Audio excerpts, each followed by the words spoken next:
আমরা কি আল্লাহ তাআলার আদেশ এবং নবী করিম সাল্লাল্লাহু আলাইহি সাল্লামকে অনুসরণ করা ছাড়া জান্নাতে যেতে পারবো? পারবো না।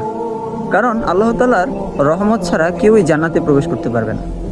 আর আল্লাহ তাআলা তাদেরই রহমত করবেন বা তাদের দিকেই নেক দৃষ্টিতে তাকাবেন যারা মুমিন বান্দা। আর আল্লাহ তাআলা কোরআনে বলছেন, আল্লাহ এবং তার রাসূলের আনুগত্য করো যদি তোমরা মুমিন হও। তাহলে আমরা যদি নিজেদেরকে মুমিন বলে দাবি করি, তাহলে আমাদেরকে আল্লাহ তাআলার হুকুম এবং নবী করিম সাল্লাল্লাহু আলাইহি সাল্লামকে পরিপূর্ণভাবে অনুসরণ করতে হবে এবং আল্লাহর এবং তার রাসূল মুহাম্মদ সাল্লাল্লাহু আলাইহি সাল্লামের আনুগত্য করতে হবে। তাহলে আমরা জান্নাতে প্রবেশ করতে পারবো।